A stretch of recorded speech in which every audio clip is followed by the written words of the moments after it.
You've eaten Gotham's wealth, its spirit, but your feast is nearly over. This is not my home. It's an operating table. And I'm the surgeon. Why aren't you laughing? From this moment on, none of you are safe.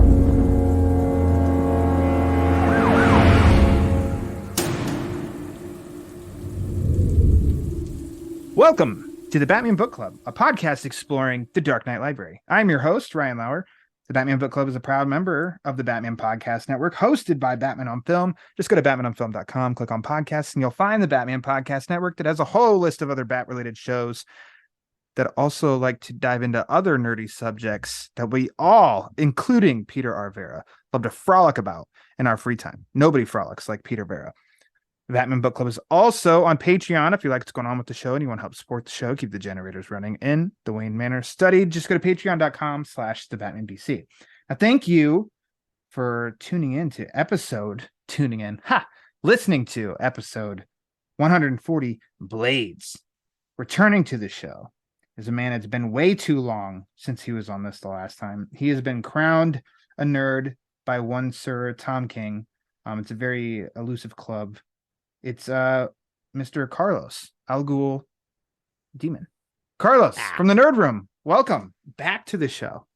Hey man, thanks for having me back. I'm absolutely honored, and it's a bit intimidating seeing as your Tom King episode just hit my feed, and I was like, how do you follow up a legendary writer like Tom King with Carlos?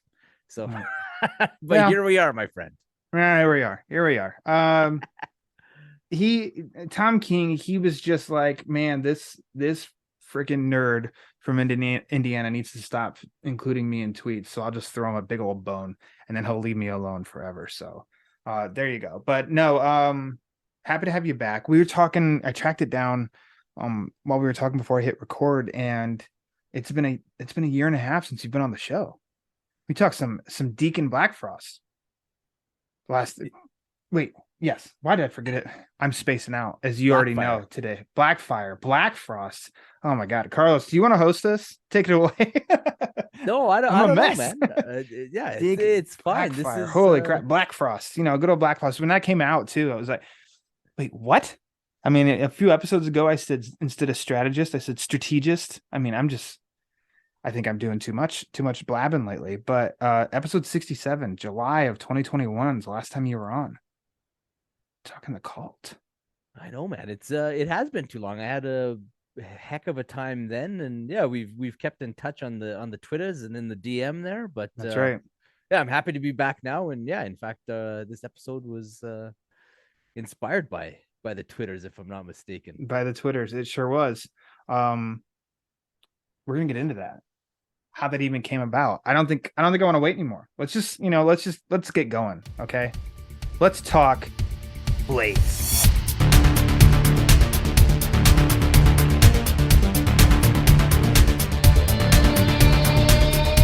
This was a 3-issue series in the Legends of the Dark Knight title, the original, one of the best, most consistent Batman comic book titles in the whole character's history. I don't think that's a hot take because I don't know anybody who's pushed back against that. The Legends of the Dark Knight title was amazing. Issues number 32 through 34, released in 1992, written by James Robinson, art by the incomparable Gone Too Soon Tim Sale. It was released physically, 3 physical issues. It's collected in trade paperback called the Collected Legends of the Dark Knight. It was also collected and released in a hardcover called Tales of the Batman. The book is available to buy digitally. It is also available on DC Universe Infinite. So, Carlos, which version did you read for this episode? Well, I do have the physical issues there, and opened my storage room, looked at those long boxes, and I was like, why would I do that when I have DC Universe Infinite? So I very happily read it on there. And just to go back to something you said about Legend of the Dark Knight being the best, most consistent title and run in the character's history. You're absolutely right, but it's so funny that I was too young to appreciate it back then. Mm-hmm. Like I was too young to appreciate the fact that like two seminal talents in James Robinson and Tim Sale were writing this arc of books on this monthly Batman title, and then I was scouring the app to see like how long was my run, and I kind of remember, did I take it to 50 or 150, and I ended up pulling out that stupid long box anyways, buddy. Tried to avoid it, but you just got drawn back in. I've been there when same situation. I just end up thinking of like, I bought some physicals, so I need to go put some in long boxes, and then 45 minutes later, I've got so many issues pulled out, just looking at them, browsing through, and it's just like, God, it gets you every time. The memories, man. Yes. For me, I grabbed my hardcover, Tales of the Batman, Tim Sale. It's a gorgeous cover. Read it through this. Yeah, I love it. And then you take off the dust jacket, and it's a Tim Sale. I don't know what you call it. Like, you can feel Batman on it. It's on the. It's like a half. This is really good for podcasting, right? It's half of Batman of his cowl drawn by Tim Sale. And you can feel it, like it pops up just a little bit. It's fantastic looking. But Carlos, that's not where my journey ends, because I was at the comic shop just yesterday, and you know how you get if you end up going to a comic shop, you get all giddy and you're like, well, let's just browse around. And I just wondered if they had the issues in their long boxes, and they did. And I said, I don't have these. And I'm like, you know what? I think I just want to grab them because they're Tim Sale. The 3 Tim Sale issues. They're in perfect condition. Fun bonus is that the backside is, promotions for the summer blockbuster of 1992, Batman Returns. So that was cool. I mean, like you just said, is like memories. And then you open up the first issue, and it's teasing the Catwoman triumphant story. And at the very back is, Penguin triumphant. Let's see. Yeah, Defiant, Penguin triumphant. Right? What's Catwoman Defiant? There we go. Yes. Catwoman Defiant. But those stories that came out that year. So, I mean, it was just like, it was kind of a no-brainer. Like, dude, it was like $4 for each issue. Whatever. It's great. So I read the collected edition and the hardcover, and then just today I reread it with the physical issues. Couldn't help myself. Money well spent. Yeah, man. Well, you can grab yourself some OG Tim Sale books for $4 a pop. How can you say no? I couldn't. And there's a difference too, because the paper on that is from the 90s, it's like more of like a matte, thicker kind of paper, and whereas in this collected edition, it's gloss. So I mean, there's a different style in like the print, which we'll get in as well. So I did some comparing and contrasting, and it was, I don't know, no regrets here. Carlos, do you remember the first time that you read Blades? It was a long time ago, and I was super young when I read it. But there was some moments that stuck out to me. Like I remember the twist with Cavalier, the arguably the lead character in it. But then rereading it now, like Bruce's arc, was completely. It was like reading it for the first time. It's different. I had completely forgotten about the case that he was investigating, and how he ends up running into Cavalier and whatnot. And I do remember the one page vividly, actually, when he talks about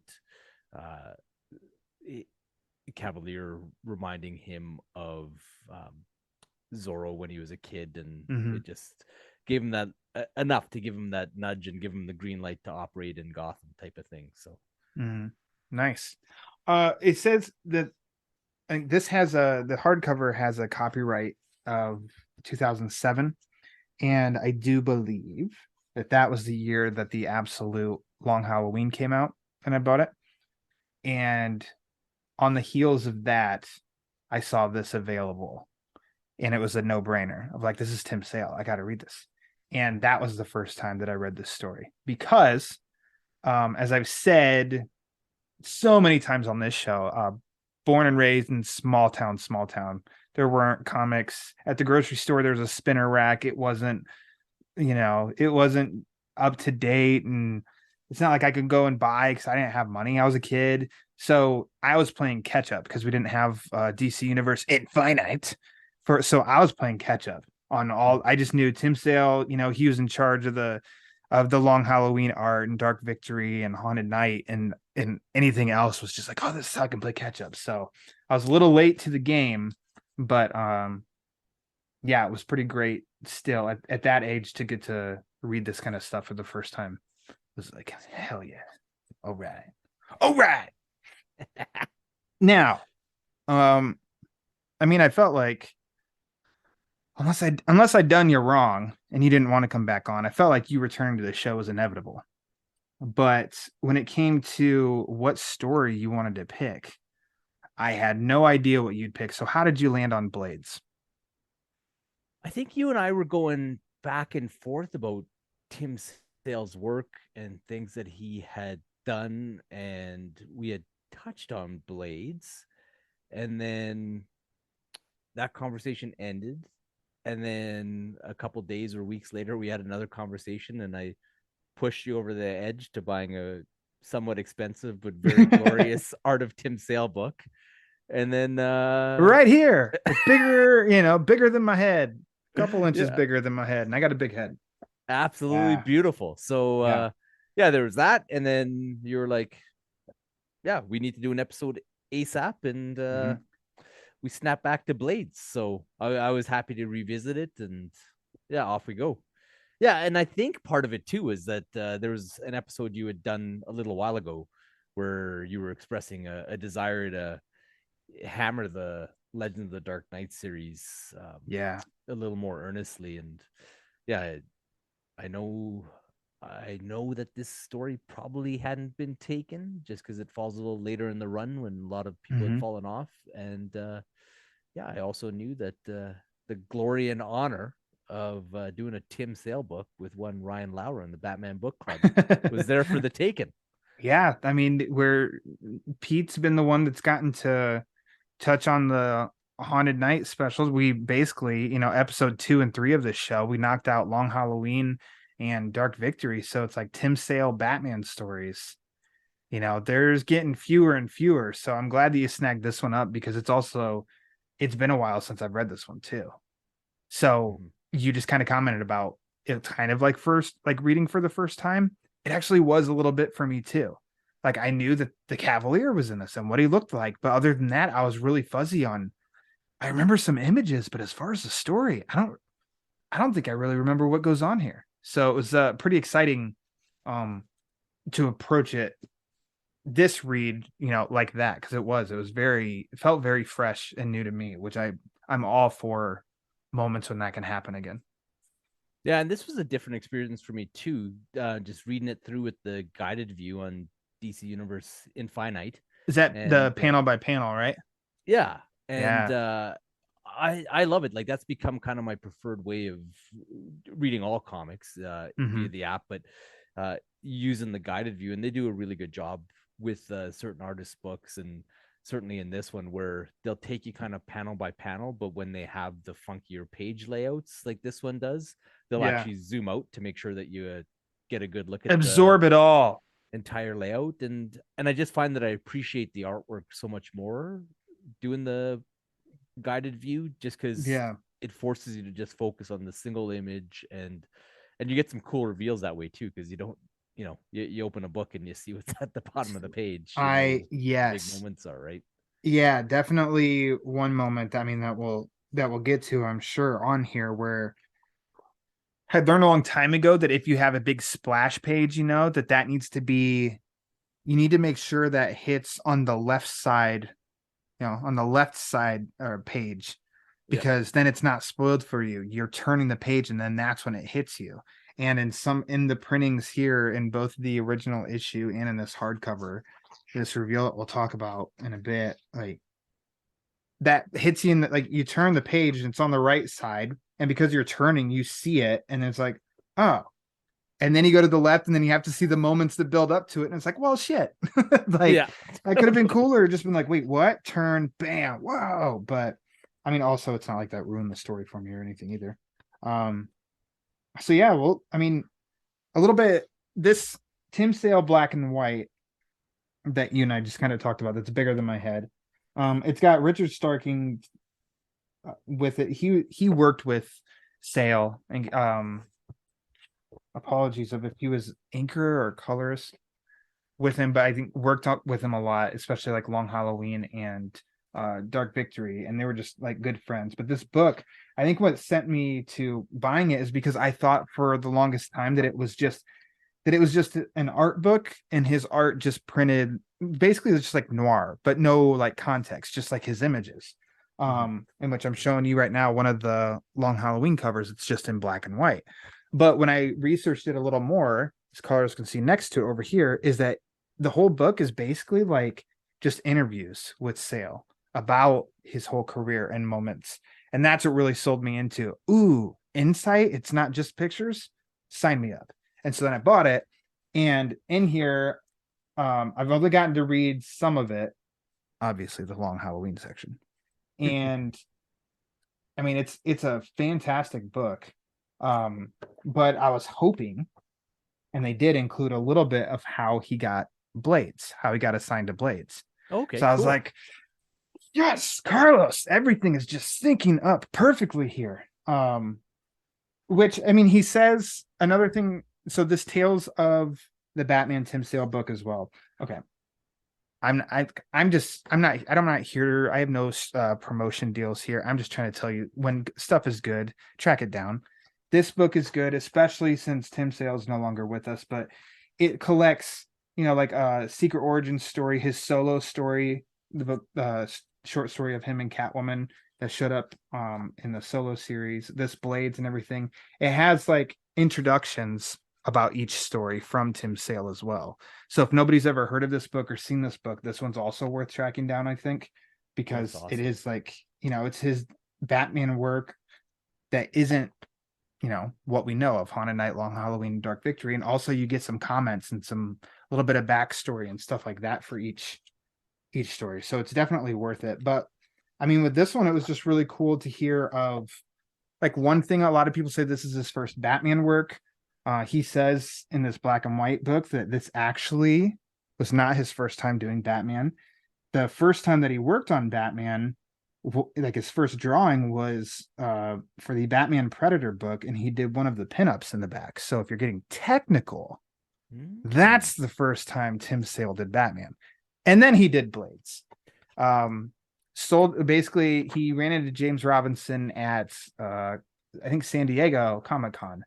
And Robinson had said that he sold Batman's story to Archie Goodwin, who was editing the title Legends of the Dark Knight. And Tim Sale was like, "Do you have an artist yet?" And he said, "No." And then Sale was like, "I gotta do this. I gotta get on Batman." In which he knew Archie, sent him his work from his previous story, which is like Billy 99, which I've never read. And Archie was sold then, and then it was off and running. And then because Jeff Loeb saw his work on Batman, as Sale put it, Jeff was like, "Well, I want to play." And then the Halloween specials were born out of that. And then we know the rest of the history. So there's a quick little like backstory for how he got involved with Blades. That's cool, man. And it starts his journey with Batman. That's pretty amazing. And, we got the technicality of the Predator issue, but if you need that, let me know. And I will send you a copy from Canada, because I think I had a birthday that happened in and around when the Batman Predator stuff hit, and everyone from like my parents' friends to my actual friends, and of course I had it pulled. Everybody, for whatever reason, decided to buy me Batman versus Predator. So I have like dozen copies of it for whatever. I have 14 reason. copies of Batman Predator. Yeah. Interesting. Okay. Yeah. I mean, if you just type in Tim Sale Batman Predator, because I'm wondering if the image looks familiar to you, because I mean, what I was trying to think about was by saying it was like a pinup, it's like, okay, so in the story itself, sometimes there's like extra pages at the back. Yeah. Is that what he means? Just like one of the extra pages in the back, I'm assuming. Yeah, because the Batman Predator books, they all had, I think they had an image on the inside cover, if memory serves, and then they had like a handful of like, yeah, just almost like concept type drawings, or like the. Here's the black and white version. Does that look familiar to you? Absolutely, it does. Yes. Okay. 100%. All right. Yeah. Wow. There you go. We've all learned something today, or I'm a student still, and everybody else knows this. I just cool. know it because of just you. the weird circumstance of. It was the 5th gift that you open. You're like, seriously, guys, Batman Predator again? Yeah. I've got 5 copies. Yeah. Thanks for Batman Predator. I appreciate being a little edgy it. on my 9th birthday. God damn it. All right. So the character of the Cavalier, up to this point, he doesn't have an extensive DC history. He was created by Don Cameron and Bob Kane, appeared in Detective Comics number 81 in 1943. He showed up a couple times after that. His name was Mortimer Drake.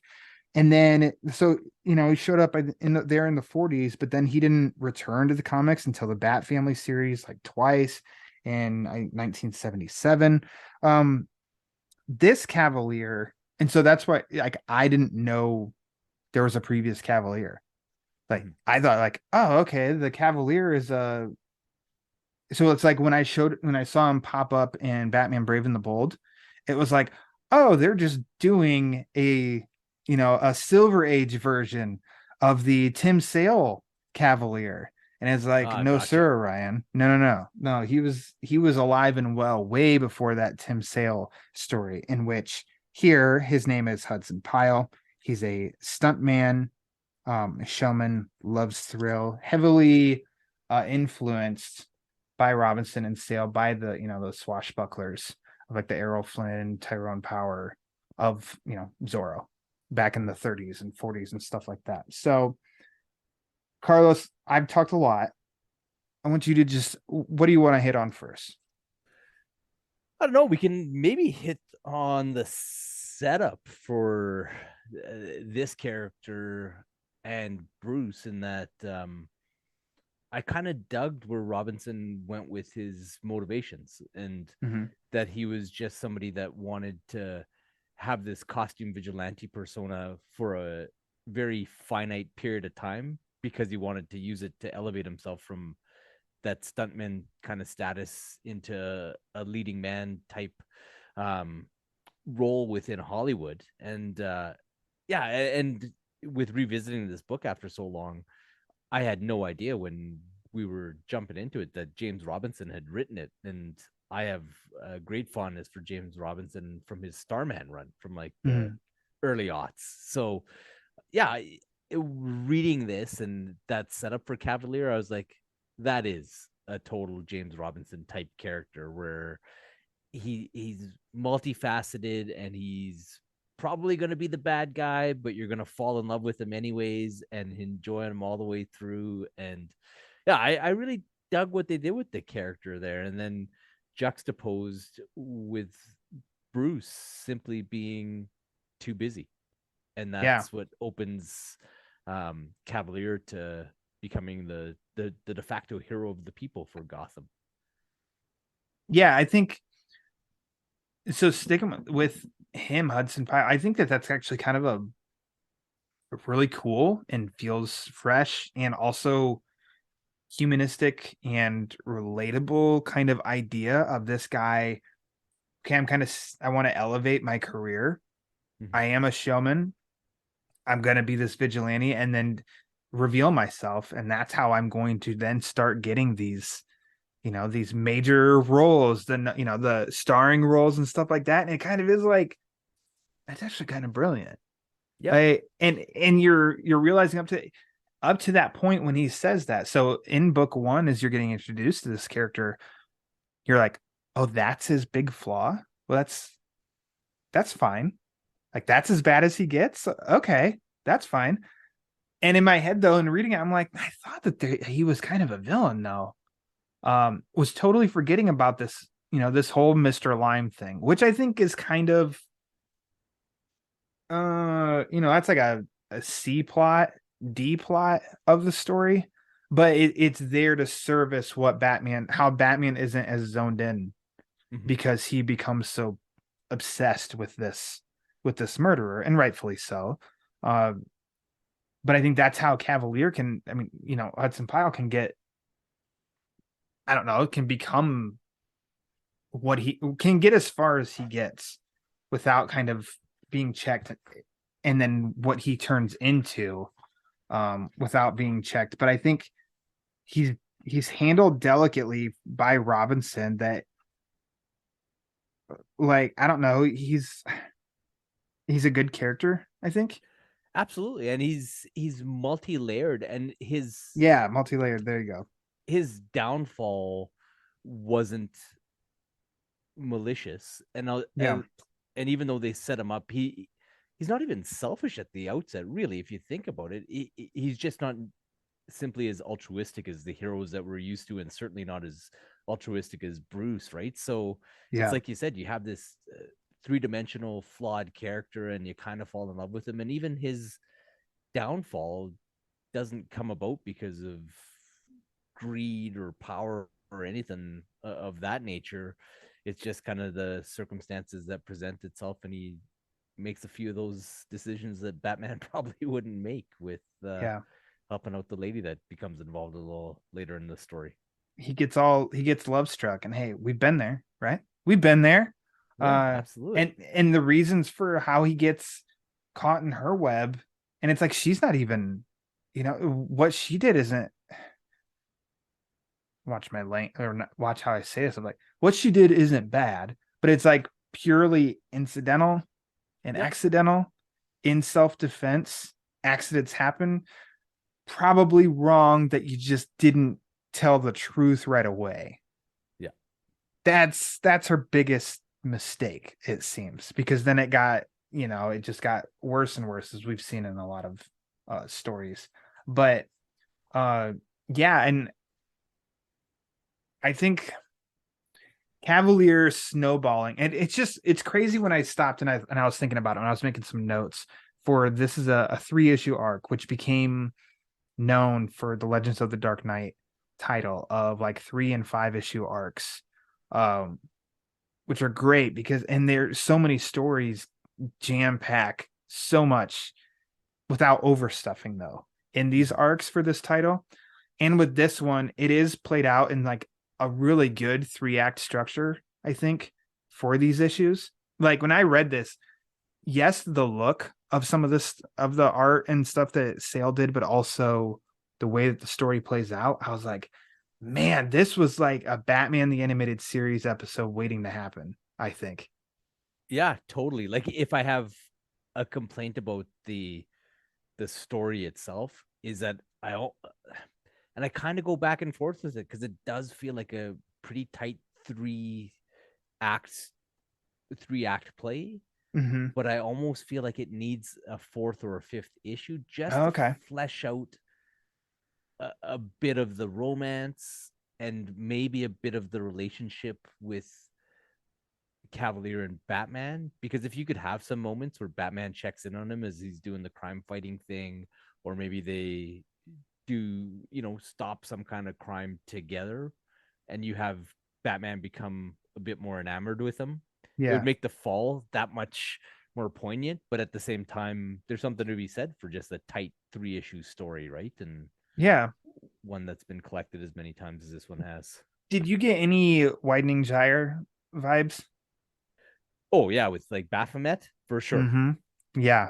I definitely too. I mean, obviously that one goes a little bit a little bit further, a lot further, but I did have a little bit of that, of like a new vigilante, and oh, you're an ally, I'll trust you. And then because it's only 3 issues, that has to get, that has to evolve, and by the 2nd issue. But yeah, it was kind of, reading these issues reminded me of, like, there was a lot of like ding ding Batman the Animated Series. It made me think of elements of it, made me think the Long Halloween for sure. Other elements was like, oh, the Widening Gyre. A lot of good stuff with this story. By the story itself, and then of course the art. So it's like, what a great pairing of these two. Even though it's like Robinson already wrote it, it was already done. Yeah. He sold the story already, and Tim Sale came aboard. But I mean, Sale, of course, he said that he and Robinson became, phone friends and calling and stuff, and as artists and writers do, communicating and how, like, in drawing the panels and the pages, in which he even commented too that he felt, and he apologized, he said, "Sorry, James," but he felt like the script was kind of restrictive in the sense of it was pretty specific, and he didn't feel like he had a lot of room to do his own thing. It was like he needed to do what was scripted next, sort of like approach to it. And I think he ended up liking, I think why Loeb works so well with him, he said, is because of almost like a freedom of, be Tim Sale, add your Tim Sale-ness. But knowing that, looking at this, I'm like, I think all this oozes Tim Sale. Like every page. I don't think it's lacking anything, to be honest. To be honest, like the part of it that got me kind of excited with rereading it and giddy at the prospect of talking about it with you is that you could see those foundational elements for his prototypical characters and those ticks that he has when drawing Batman and Gotham and Gordon and Alfred, but they weren't as refined yet. It's not as though everything got established in this book and he just carried it forward through his work with Loeb, where it's just like there's panels where Batman has a lot more detail than we usually see from Tim Sale. There's panels where, or over the course of the book even, you can see him experimenting with how the mask just fits on Batman's head, and the ears aren't as stylized as there are with and Jeff the cape. Well, moments of the cape, you could see like the evolution of like, this is where it's begun. And the cape is almost like a symbiote, with Venom, and how the bottom, it almost seems like, later on, especially like in Long Halloween, like the bottom of his cape is just like out and like curling up and stuff. And here in some of the pages, like the cape, there's a lot of, it almost seems like one panel in particular, it's almost like the cape's like shredded, and in stuff, which is cool. I love it. I love it. But even in that panel, it had the cape, it has so much more detail than it does in his later work, right? And there's that rescue scene where he rescues the old lady from the seniors home that gets set on fire, right? And they have the big glorious splash page of him leaping out of the fiery building, and it was almost as though that's the moment that the Tim Sale Batman arrives, where you've had like an issue and a half where he's kind of finding his way and feeling out what Tim Sale's Batman is, and then that's the one splash that it's like, this could have been from Haunted Night, this could have been from Dark Victory, like just pull the ears up a couple inches and exaggerate that just a little bit more. So since we're talking about that, one thing that I thought, oh man, this is Tim Sale, is when he's in Gordon's office and the blinds, like for some reason all the blinds, I'm like, yeah, that's classic Tim Sale. It looks great. When he's questioning some people trying to find out about Lyme, there's one guy he has up against the brick, and the eyes, that guy's eyes looked just like a combination of Maroney's or maybe Harvey's eyes in Long Halloween when the acid's coming at him and it's big, and it's like, that's what made me feel. The Randolph Salt, his bodyguard, his face kind of looks like Maroney's from Long Halloween. So I started to feel like there's an intro written by Richard Starkins in this hardcover where he talks about Tim Sale and noses, and that's how he's kind of like, to me, that's like a characteristic of Sale's, is like he knows his noses or whatever. And I'm like, for me, I think it's eyes. Like, Tim Sale, you just know, like, of course, and a Tim Sale image, period, when you see it. But I do think like something that always, like, it's just always the eyes to me. Totally. And with the eyes, it's also the detailing and the amount of expression that he works around them. So like Yeah. even with that image that you're talking about, like the lines that come up around the eyebrows and around like kind of the bags under the eyes and whatnot, right? Like Mm-hmm. that's what really starts to set his stuff apart. For me, it's like I don't know what they call like the little cleft under your nose, between your nose and where your lips are. Oh yeah, like right here in the middle. Boop, boop, Yeah, boop. Yeah. that was the thing that I noticed was the most, because it like in the Long Halloween books and whatnot, like Yeah. it's pretty stylized and pronounced. Whereas here, you could see him kind of playing with what it's supposed to look like, maybe. Mm-hmm. Um, but I thought that was an interesting thing where I Nice. decided to discuss it with my wife, and she wasn't nearly as interesting to discuss Tim Sale art with as you are. What? I don't believe it. I could go tell Mira, she'd be like, okay, yep, sure. Let's talk about something else now. But as you're saying of like getting to refine, I totally agree with you too, because then that splash of him in the Batcave, I think to me there's a distinction of his Bruce Wayne like first haunted night and then I not first haunted night, fears and then ghosts. So like the first special, the last special, and then Long Halloween. Like he definitely, I think, worked on his Bruce with that, and this definitely looks like early Bruce, to where I think I could see this image and be like, oh, that's early Tim Sale. Yeah, it almost has like a Kelly Jones aesthetic to it. Yeah, a little bit. So I mean, it's and of course none of it's bad at all. It's just you can just see it in which like with anybody, art evolves over time. So I think he started to refine his characters a little bit more. And of course, I'm going to have a bias. Like my exposure with him was Long Halloween. So that's my standard.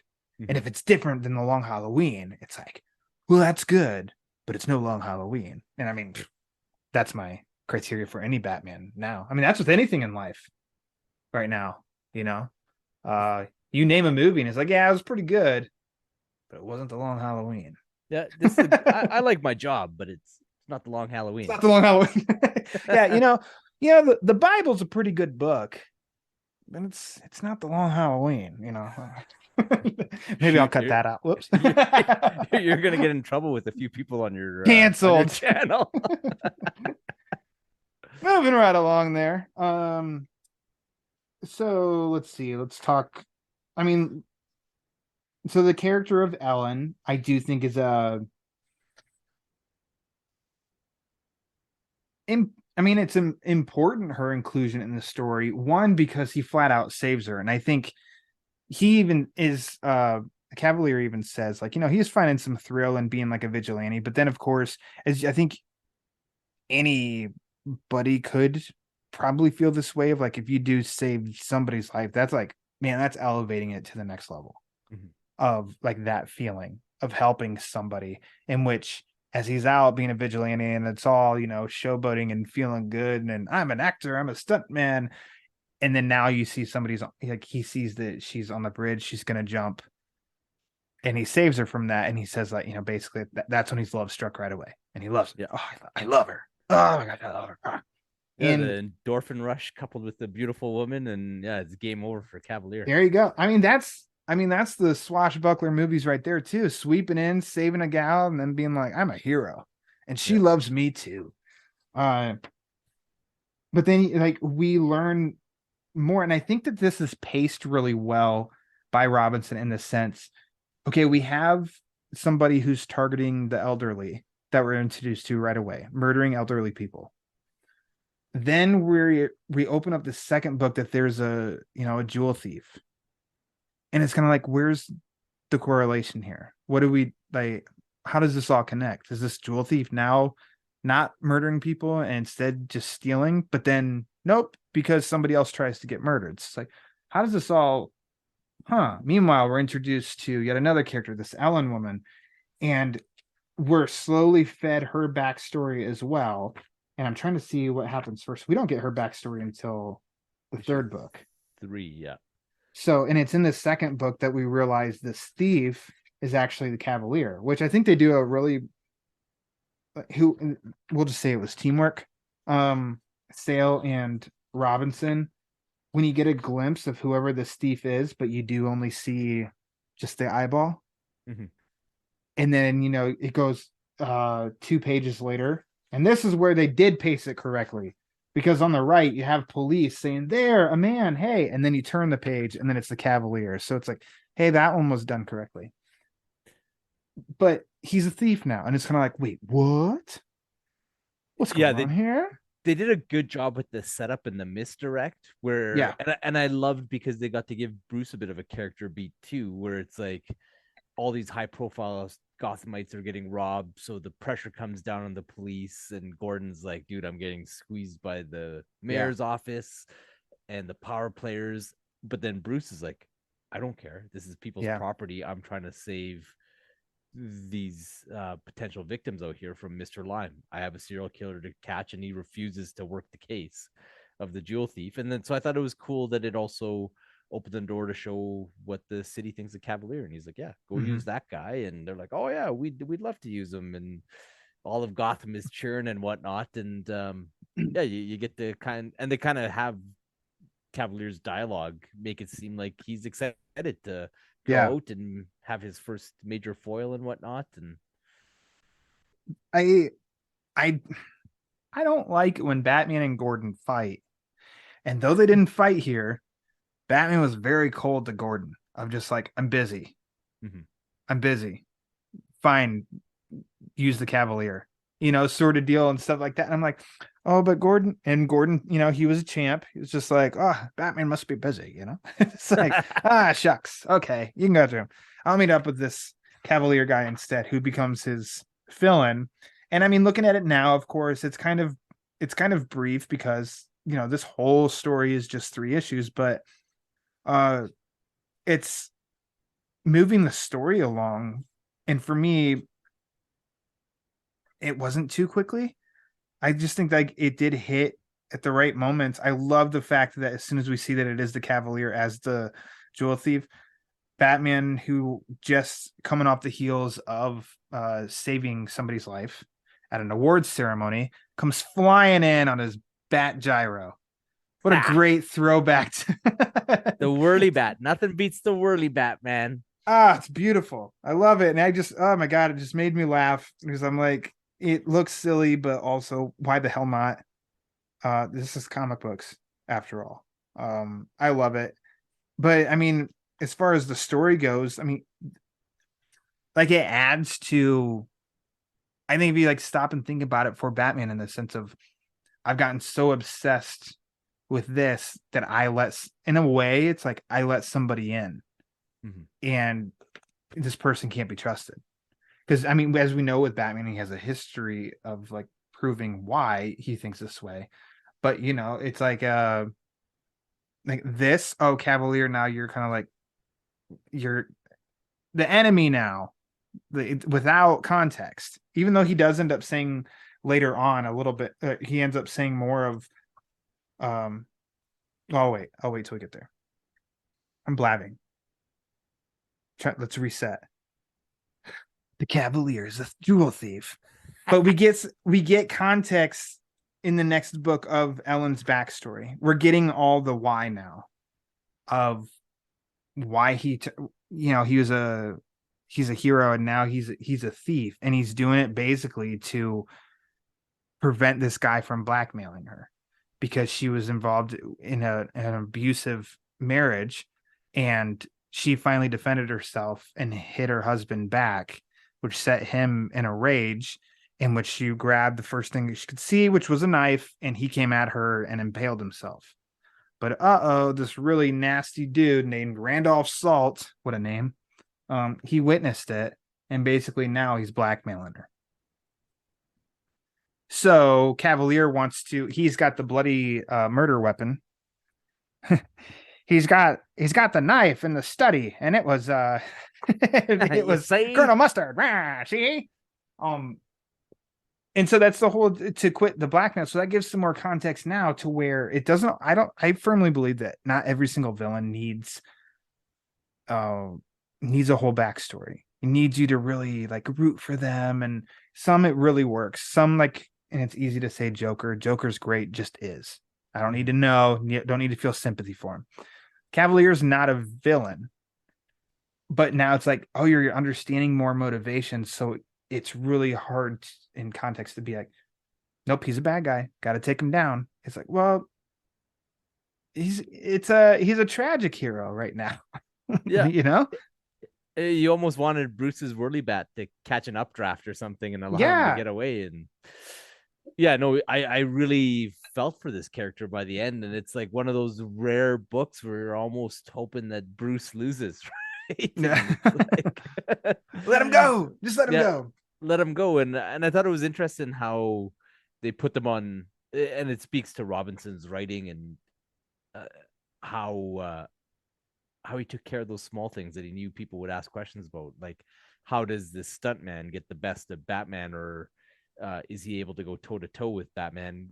And he basically gives Batman the flu because he was pushing himself too hard looking for Mr. Lime. And so you had an basically half an issue and maybe the beginning of this issue where they showcase Bruce being sick and Mr. Lime almost gets the jump on him just because he's so out of sorts and he's really fighting his flu symptoms. So yeah, they did a good job of setting that up. And then I thought it was cool how Batman was sporting and accepting the duel with with the swords there. So almost felt like a little Ra's al Ghul sort of dueling match too, of like, you know, let's challenge to the duel, sword fight. Yeah, boom. All right, totally. Let's do this. Let's break this down. So this is where I was when Cavalier shows up to Salt's penthouse to get the bloody knife. He basically Salt just kind of is like, this doesn't clear anything because I've still got her in my back pocket if I need to go. So it doesn't fully resolve. It doesn't resolve it completely. But I envy you a little bit the way that you read it in digitally, because this is where like I turned the page and my eye immediately went to the full page spread of blood and Cavalier standing there with his sword. And that's what I saw. And I was like, oh, okay. But then the page before it, 2, 4, 5, 6, 7, 8, 9, 10, 11, 12. There's 13 panels building up to that ultimate moment to where it is a little like, that'd have been cool to go through that page and that breakdown building up to the big, and then turn the page. Oh shit. Like, yeah, one that was totally my experience where it's like you're reading with such fresh eyes. And they had showcased Cavalier, like how he goes about taking out bad guys with his sword, with like the pokes to shoulders and knees and all that kind of stuff. And so when he leans into these two, you think you kind of have that faint hope that he doesn't kill him. And then, the next panel fills your screen, and it's maybe the most glorious image in the book. I mean, we'll get there. We'll see. We'll see. Strap in, folks. Yes, I mean, that adds to like with the next. I mean, Batman in the meantime has tracked down Mr. Lime, in which I'm glad that I read this over again, because I guess like you could say like what's the weakest, and I even hate saying that. The Mr. Lime subplot and reveal it was fine. It didn't blow me away though. So that may be in how you said you could have benefited from another issue or two.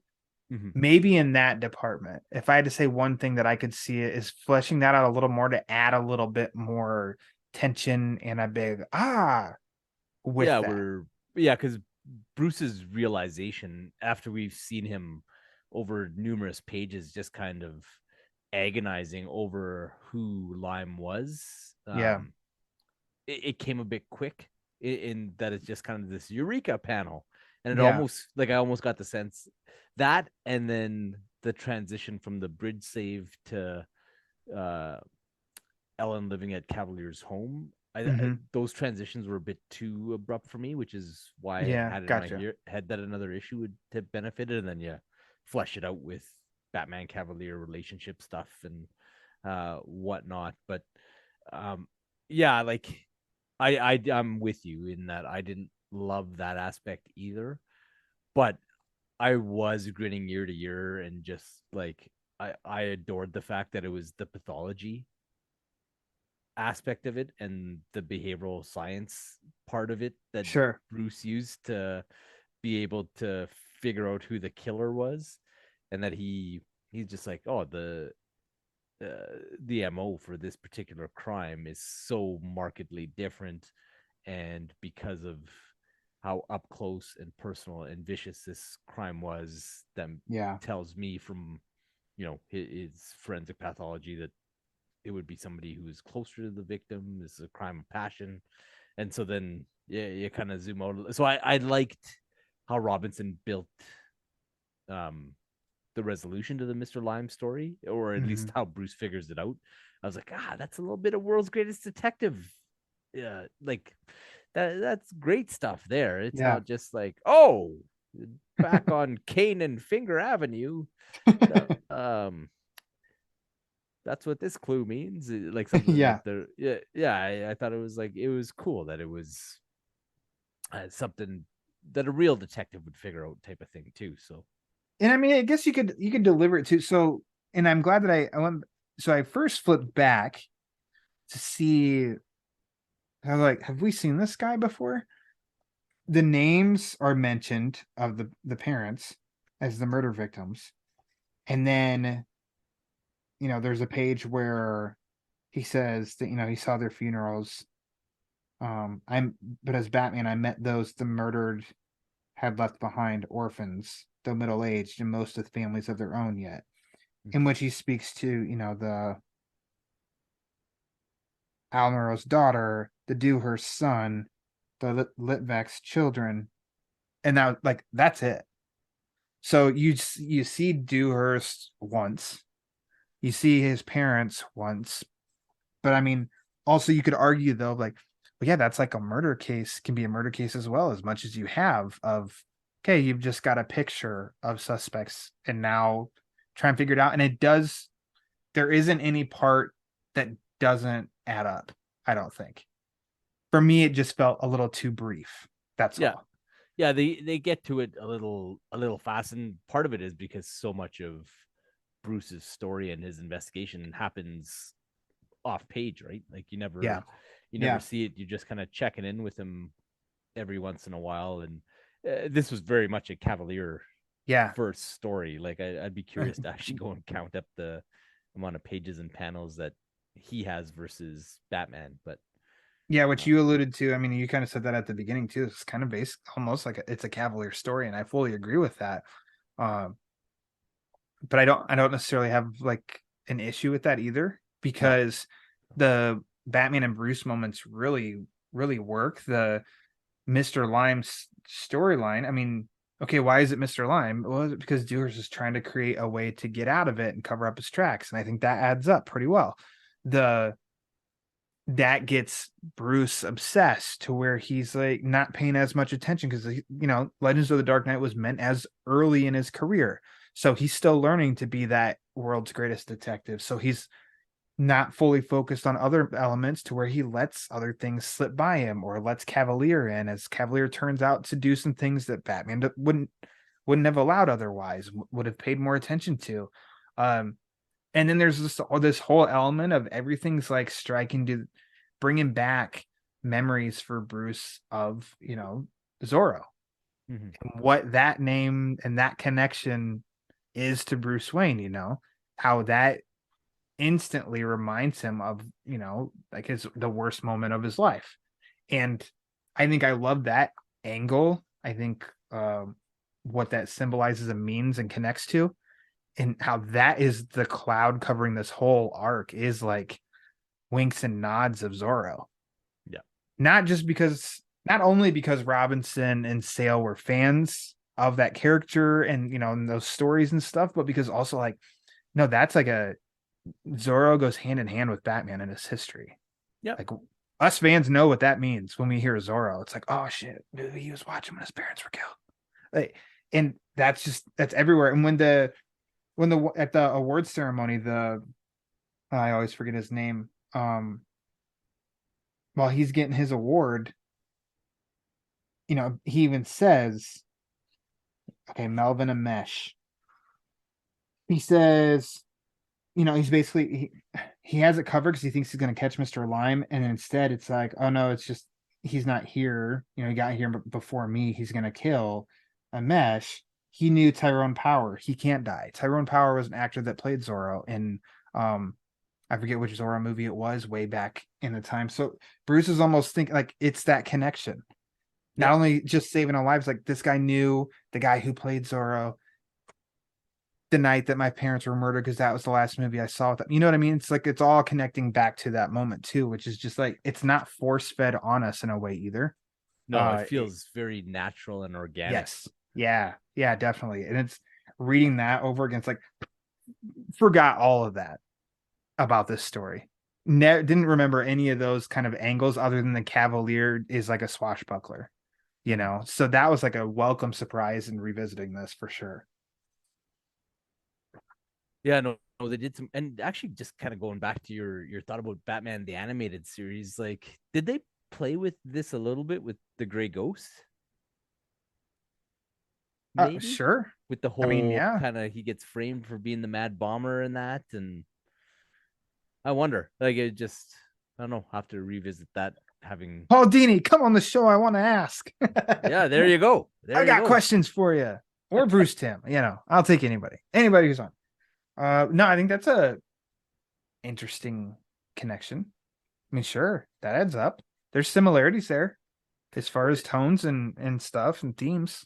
Yeah, it certainly factored heavy into that episode because they played up the happy memory that he had with his parents, with the Gray Ghost being the stand-in for Zorro. So yeah, I don't know. Just the thought I had as you were kind of detailing out that award ceremony piece. Connected to Batman the Animated Series. Can't believe that this episode didn't happen. What were they thinking? That show had so much potential. It would still be on Flushed the air. It away. Yeah, it'd still be on all these years later. God, they ran out of ideas. It was right here, staring at them all along. I mean, if this was the first arc that Sale did, and his previously the only Batman he'd drawn was that Batman Predator issue, then like this has got to be the first time he drew Joker and Riddler, right? Oh yeah, for sure. That's a great looking Joker. Absolutely, it is. I love it.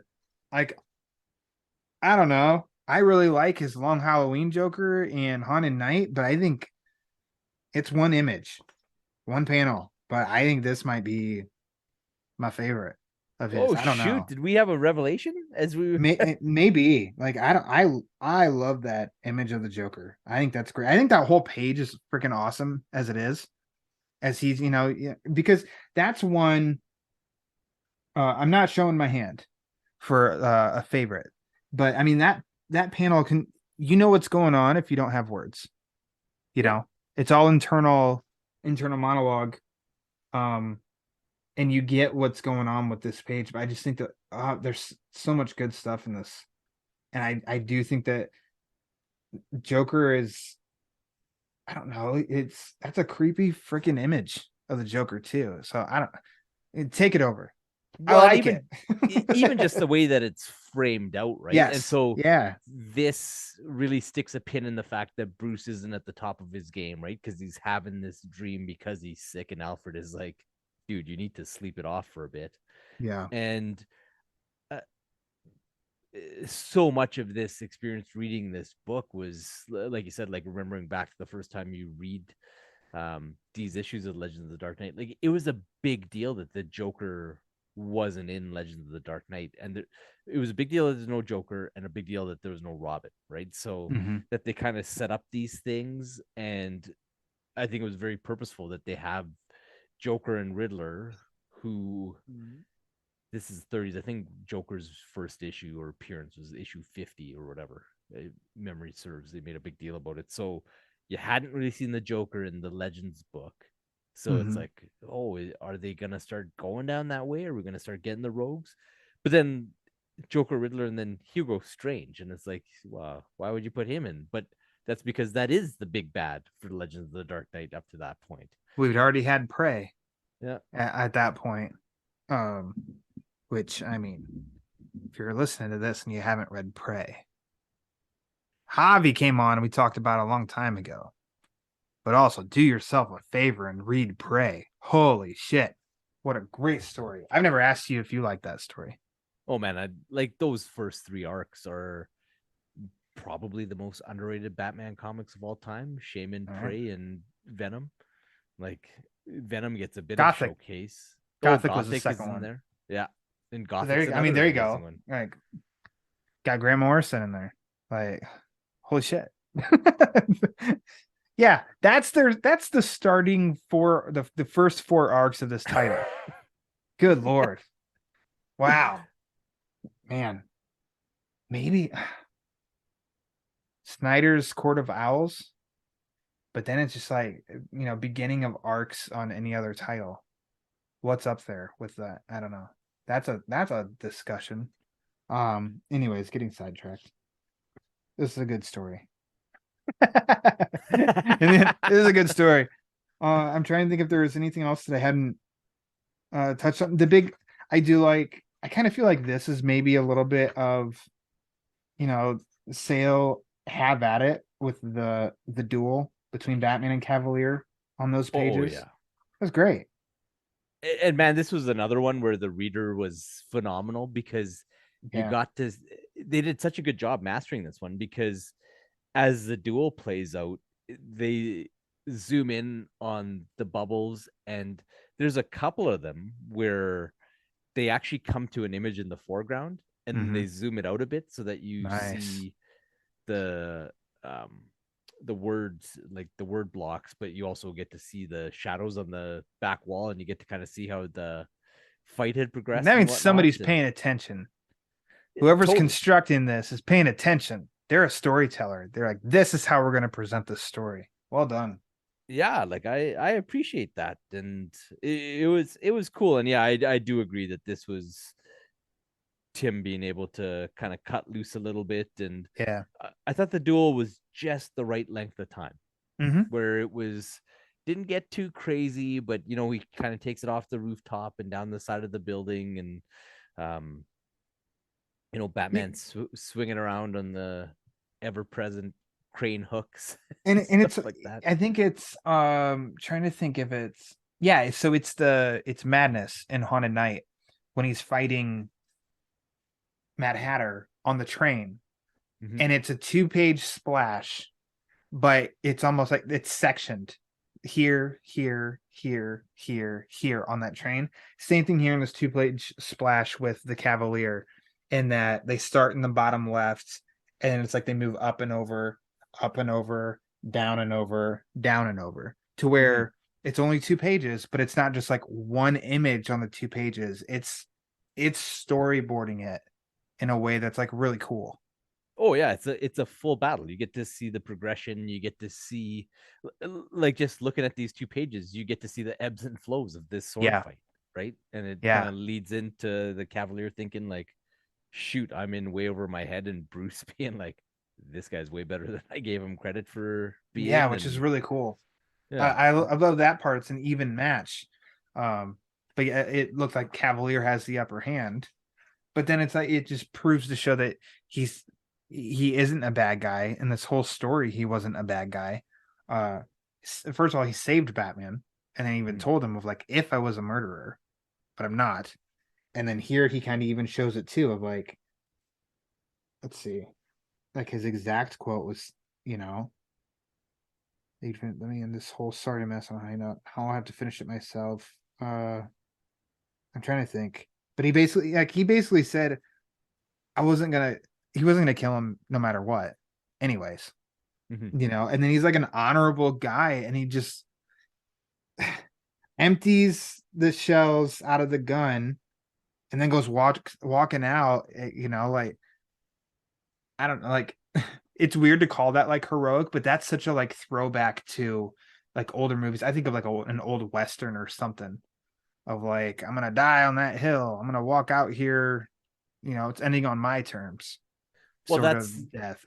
yeah, that's like the only resolution that he could possibly have, right? Where Mhm. it's just like, I take the fall for, well, I let the police kill me. They think that they've killed the jewel thief. Batman doesn't get any insight into Ellen whatsoever, so that lets her kind of move forward and live her life. And Yeah. um, I gotta ask, so when the roof starts to give on Bruce, were Yeah. you kind of hoping that Cavalier just went on his merry way and disappeared into the night? Yeah. Because I was hoping that he got away, Just go away. Just got to have go. his happily ever after. But I do it love that reveal and how he says, Batman says right before the duel even starts, and Batman says, I owe you. Look, you haven't murdered anyone. It's just those thefts. Return what you stole and vanish. I won't come looking for you.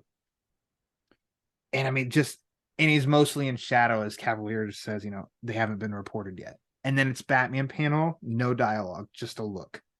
And yeah, it's like, man, I don't know. That's such a great moment that I think I'm just thinking of live action, a moment, something like this, or, hell, even in a cartoon, like, man, that could hit really, really like great and almost like a damn it sort of, a little bit of a gut punch for us as fans, like, damn it. oh, totally, man. You do two of these Legends of the Dark Knight arcs, these 3-issue jobbies in an animated movie with that glorious new style that they broke out for the Super Sons. Mm, Give it to me yeah, all day long. they could do some things. Carlos, is there anything else in this that we haven't touched on that you really wanted to? Uh no, I think we touched on everything. I'd probably say, like, as we talk through it, and my mind kind of flashes back to this series coming out, and when you talked about Bruce meeting Cavalier for the first time and allowing somebody else to operate in Gotham, like that, I remember that being a big part of the discussion as I read the old comic shop news back in the day, and Yeah. the Wizard magazine and things of that nature, was that having a Batman with no sidekicks, just the Mm-hmm. loner Batman. And like I said before, like that was a thing for this title, not having Joker and not having Robin. But I kind of liked how they played with a bit of Bruce's development, like Mm-hmm. truly in putting in some stepping stones for where he gets to later on in the series. Because this is only like issue 34, 32. 35. Yeah. Yeah. 32 to and 34. and Robin, if memory serves, like I think the first issue that Robin's in is issue 100 of Legends of the Dark Knight. So Okay. um I that they don't had that remember. much patience is Mm-hmm. it was just a different era of storytelling back then. Like I love what we're getting now. And um there was just so many titles, and especially in the 90s, that were just a mess. But it's like Legend of the Dark Knight, it's this diamond in the rough where it's like you had amazing stories being told by incredible talents. Yeah. James Robinson and Tim Sale doing like a 3-issue arc just in the middle of this book, flashy villains, Oh no yeah. anniversary issue, Yeah. no nothing. It's And just that's the strength of it, is I think of the title, and that's why I came to appreciate it. Like another strength and why I came to appreciate it so much is this could have been the first issue of Legends of the Dark Knight that you read, and you wouldn't be lost. Mhm. You read issue 32. You jump in on issue 32, and it's like, you're not lost. And then if you missed this arc, well, then pick up issue 35. You're not lost. If you pick up issue 34, you only have to read the previous two. It's not shit. I got to read the first 33 issues to understand 34. It's like by having those small increment arcs, it's like anybody could, it wasn't intimidating to jump in. Totally. And like one of the things that I find is lost with so many books, and they're rectifying it a bit with their approach with Gotham Knights, right? That's the anthology book. Urban Legend? Urban Legends, yeah. Okay. Sorry, that you and Pete have got me back on after from listening to your monthly wrap ups. But is publishers looking for people that have a story to tell? Like just like you started this episode with, where it's like James Robinson is like, "Hey, I have a Batman story I want to tell. Here it is, Archie Goodwin, and let's tell that story," right? Instead of kind of forcing things that might not need to happen with these. Like, I think people are too hung up on monthly books and continuity and all this kind of stuff. Like, there's something to be said for just, I'm inspired as a writer, I have a special story I want to tell, and off we go. And something to be said for a publisher that offers something like Legends of the Dark Knight, where this is the landing spot for people that want to do that kind of storytelling. And for them to be doing that like 1992 or whatever this was, like, that's awesome. Yeah. And I mean, that's what I was hoping, that like the Black Label line would kind of be, that there would be a consistency of something like this. I think there, in some ways it is, in some ways it isn't. That's a discussion for, another day. But I don't think that, and though they've launched Legends of the Dark Knight, I know at least twice, unless I've missed maybe 3. I feel like it's only been 2. They just did an 8. It was digital first, and then physically, because Pete and I covered it, they did 3, or they did a 8-issue run. It was the most recent one, and I think every issue of that was pretty great. And so I was really hoping of like, oh, they're doing another Legends of the Dark Knight. It's going to be ongoing. It's going to be short, because the first arc was Derek Robertson wrote and illustrated. I think that was 3 issues, and then the remaining issues were all just 1.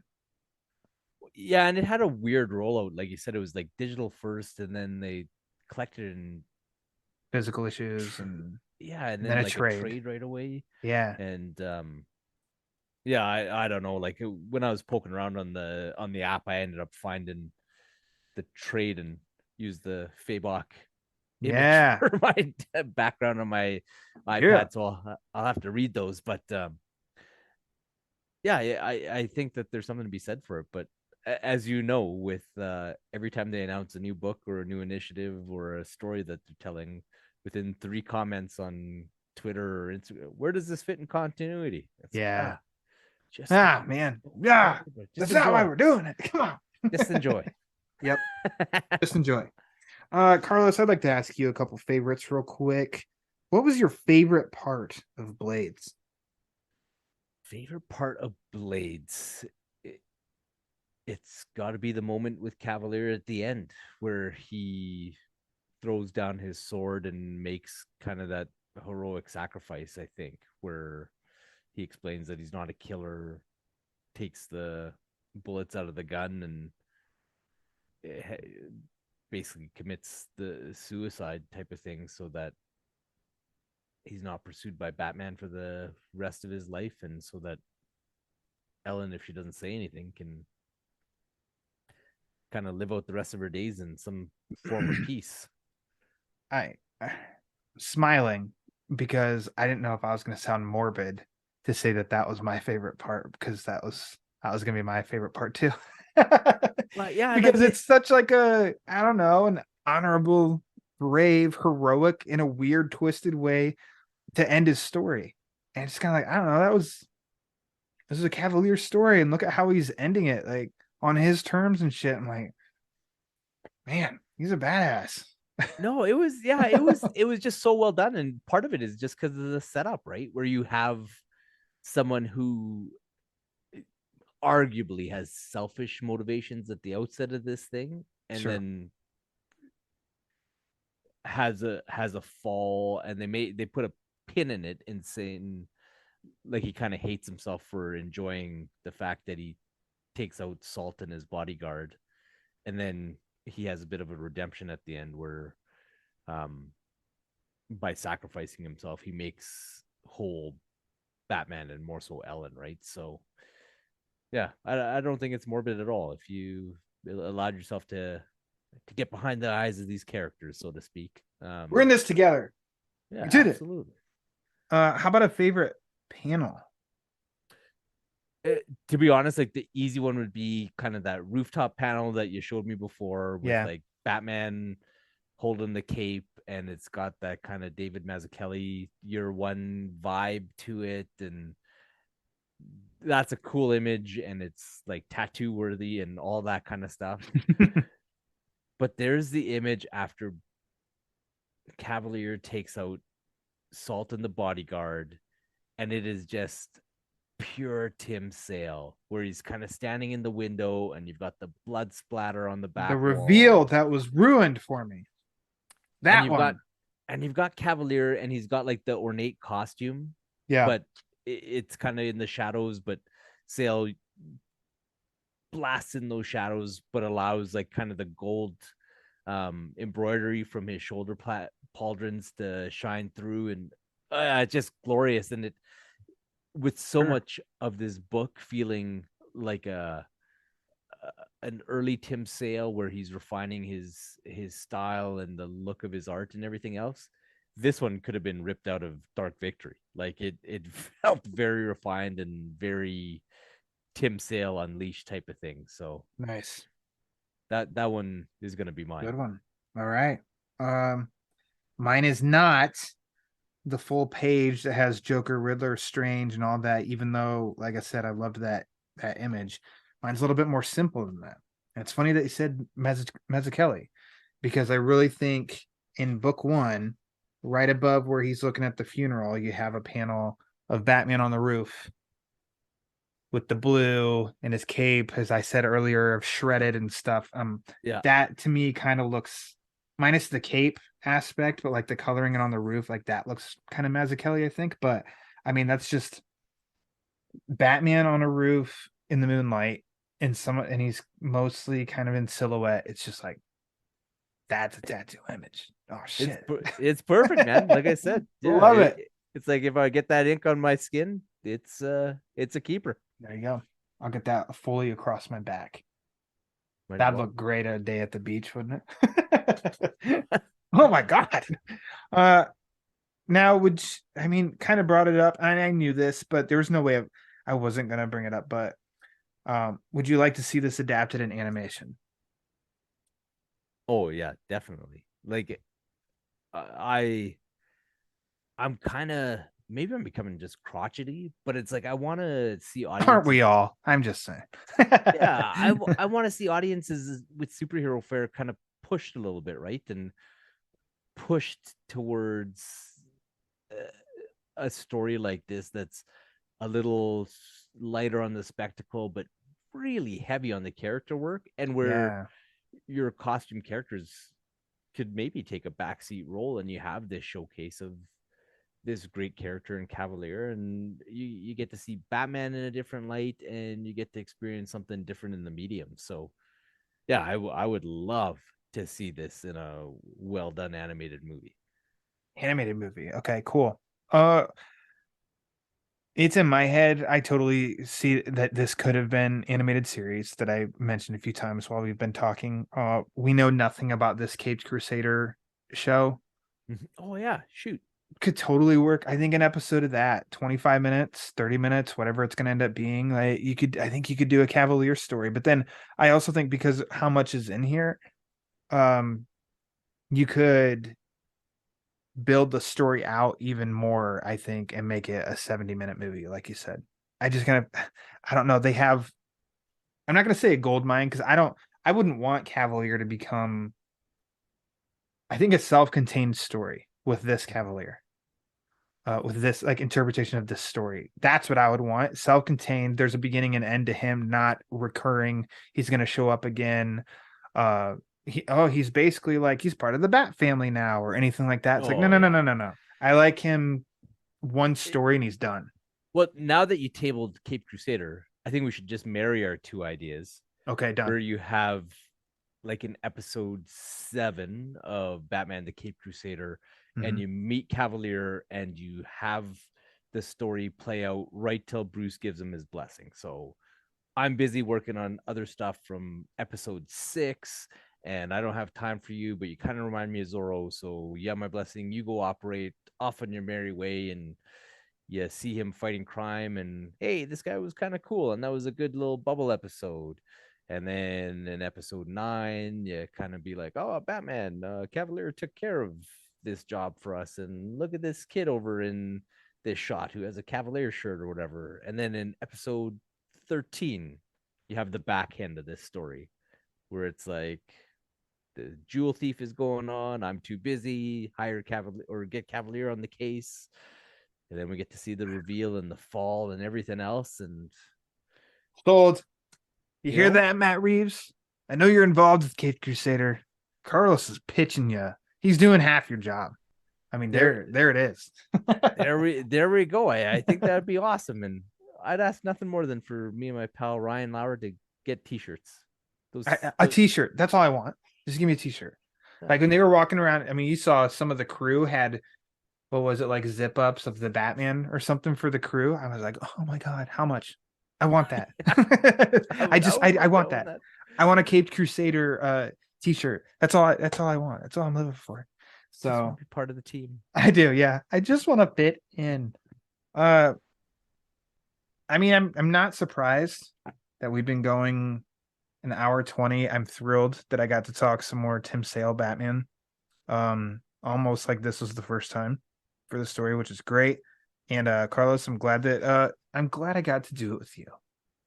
Thanks, man. Nerds United. Nerds United, cross borders. Yes. Nerds across borders. So yeah, thanks for coming back on. Please get to thinking. The invite's there to return, and until then, why don't you go ahead and plug away? If people don't know where to follow you, where can they hear more of your thoughts? More of my thoughts. Well, yeah, I'm part-time host on the Nerd Room podcast, and we kind of do a Disney-fied PG-13 version of what your fine co-hosts on the Straight Outta Gotham podcast do on theirs. But yeah, there's a little less herb and a little less swearing, and yeah, we kind of fit in that PG-13 space. All right, over in our show. So yeah, most weeks you can find me doing my thing there, and yeah, on the Twitter is kind of the only social media I use. So it's my handle ever since the original days of the DC Comics MySpace message boards. Oh man, MySpace. Yeah, Canadian Caped Crusader. So CDN Caped Crusader, and I think there's no E at the end of it. But yeah, you can find me there. And if you want to talk about Batman or Michael Jackson, that's the feed to follow. I do believe also one Sir Peter Vera has deemed you Batchin. Am I correct? I did have the honor of being dubbed having the best bat chin on Twitter. So congrats. And that coming from an accomplished comic reader like Pete Vera, the monthly co-host of the Batman Book Club. There you go. Yeah. That actually means something. That does mean something. So he does the work. Okay, he's seen some chins, so this is a compliment for sure. Yeah, it's true. There was somebody who posted a picture on my feed, and they're like, "Yeah, the chin is Cal already," and I like took offense to that. I was gonna start a beef, and I was like, "Oh, I got work to do today." I've got real matters to tend to, but you're lucky. Otherwise, if I was bored and had nothing occupying my time, it'd a whole different outcome. Oh yeah, I would have gone into the employee bathroom, and there would have been a whole Instagram array of chin pics. You could have gone viral. Excellent. Well, as for the Batman Book Club, you can follow on Twitter and Instagram for latest episode drops, upcoming episodes, sometimes some giveaways. There's going to be actually come towards mid-March another bracket challenge. Oh boy, and this one's going to be a doozy. I can tell. I'm stressed just trying to come up with the options. It's going to be fun, but it's going to be wild, and I'm going to be a wreck over it. So make sure to follow Twitter and Instagram at the Batman BC. Make sure to subscribe to the Batman Book Club YouTube channel. Pete and I are on a trip, the road to No Man's Land. We're approaching the end of the omnibus of that. We're going to head into No Man's Land, that omnibus. So make sure to check that out and subscribe. Also some video episodes like most recently with Tom King that a lot of people clicked on, which I'm appreciative of. So, hey, thanks for checking that out. If you want to write into the show for some reason, thebatmanbc@gmail.com. If you want to support the show, there's a variety of ways you can do it. Number one, patreon.com/thebatmanbc. Number two, tpublic.com. Type TBBC for the Batman Book Club. But if you want to support the show, you don't want to spend any money at all, it's 100% A-okay. The easiest, quickest, and most impactful thing you can do is rate and review the show. And quite a few people have been doing that recently, so much appreciated. Wherever you listen to the show, Apple Podcasts, Spotify, Amazon, Google, iHeartRadio, wherever you listen, just go to the rate and review section and rate and review the show, because the more reviews it gets, the more it helps spread the word. And as we all know, the word is panic. So, for the Bat Chin himself, I am Ryan Lauer, and until next time, read my Batman.